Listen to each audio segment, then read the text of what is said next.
प्रणाम उत्तराखंड। आज का मुद्दा महत्वपूर्ण है। उत्तराखंड आपदा से बेहाल है। पिछले 72 घंटों में बेमौसमी बारिश ने ऐसा जल प्रलय मचाया कि राज्य को जानमाल का बड़ा नुकसान झेलना पड़ा है। राज्य में अब तक 52 मौतें हुई हैं, जबकि 5 लोग लापता बताए जा रहे हैं।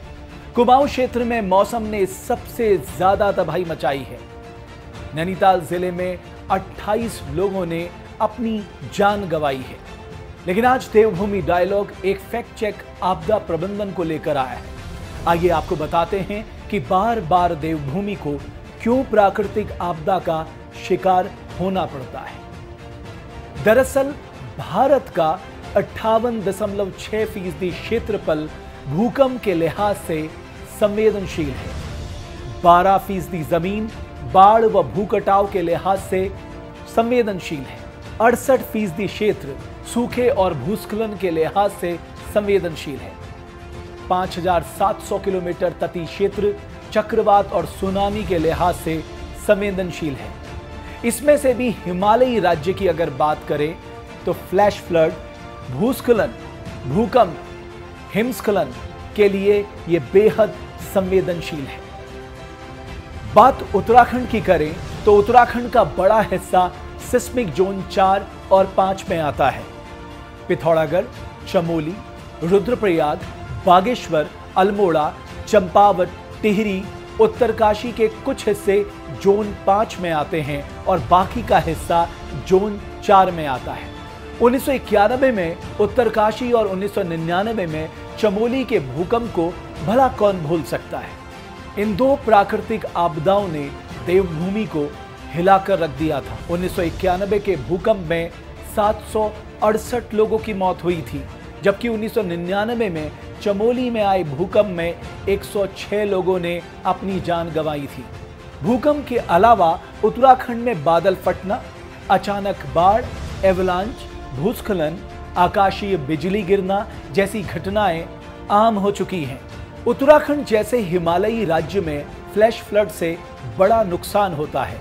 एक आंकड़े के मुताबिक 2009 से 2019 तक देश भर में बाढ़ से 24,000 मौतें हुई, जिसमें से सबसे ज्यादा 4,520 मौतें उत्तराखंड में हुई थी। साल 2013 की हिमालयी त्रासदी को कौन भूल सकता है।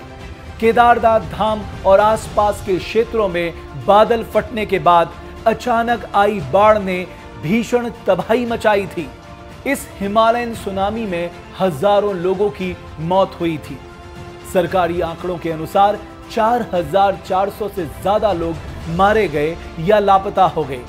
2,141 घरों को भारी नुकसान पहुंचा। 1,309 हेक्टेयर भूमि बाढ़ में बह गई। 9 नेशनल हाईवे समेत 2,385 सड़कें तबाह हो गई। लंबी जद्दोजहद के बाद उत्तराखंड ने वापस खुद को खड़ा किया। लेकिन इसी साल 7 फरवरी को चमोली के रैणी गांव में ग्लेशियर टूटने के बाद भीषण आपदा आई थी, जिसमें 200 से ज्यादा लोगों की मौत हुई। भूस्खलन की दृष्टि से देश को 3 हिस्सों में बांटा गया है: high risk zone, moderate risk zone और निम्न रिस्क जोन। उत्तराखंड समेत हिमालयी राज्य भूस्खलन की दृष्टि से भी बेहद संवेदनशील श्रेणी में हैं। भूस्खलन की घटनाओं की बात करें तो 1998 में पिथौरागढ़ के मालपा में भयंकर लैंडस्लाइड में 300 लोगों की मौत हुई थी।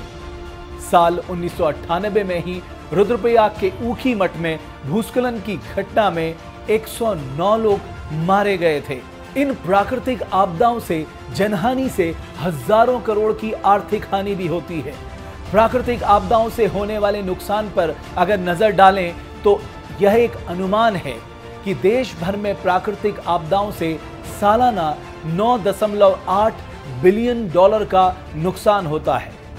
अकेले बाढ़ से सालाना 7.8 बिलियन डॉलर का नुकसान होता है। वर्ल्ड बैंक के डिजास्टर रिस्क असेसमेंट के मुताबिक उत्तराखंड में यदि बड़ा भूकंप आया तो राज्य में बड़े स्तर पर जनहानि के साथ ही सालाना 2,480 करोड़ रुपए का आर्थिक नुकसान होगा। आइए जल्दी से जान लेते हैं कि उत्तराखंड जैसे राज्य को डिजास्टर मिटिगेशन में किस तरह से काम करना चाहिए। पहला, जापान जैसा देश पूरी दुनिया के लिए एक प्रेरणा है। दूसरा, एनडीआरएफ की स्थायी बटालियन उत्तराखंड में हो। तीसरा, एसडीआरएफ को और बेहतर ढंग से ट्रेन किया जाए। चौथा, गांव-गांव तक आपदा तंत्र को मजबूत किया जाए। पांचवा, सरकारी तंत्र की जवाबदेही सुनिश्चित की जाए। छठा, बचाव एजेंसी और संबंधित विभागों में जबरदस्त समन्वय होना भी जरूरी है। याद रखिए, प्राकृतिक आपदाओं को रोका नहीं जा सकता, लेकिन इससे होने वाले नुकसान को कम जरूर किया जा सकता है, बशर्ते है कि हम सब सतर्क रहें और बेहतर ढंग से मिलकर काम करें। अगर आप भी किसी मुद्दे पर फैक्ट चेक चाहते हैं तो हमें ईमेल करिए devbhoomidialogue@gmail.com पर। आप अपनी राय और सुझाव हमारे फेसबुक और यूट्यूब के कमेंट बॉक्स में भी दे सकते हैं। कल फिर मुलाकात होगी एक नए फैक्ट चेक के साथ, एक नए मुद्दे के साथ जो सीधे आपसे सरोकार रखता है। आप बने रहिए देवभूमि डायलॉग के साथ।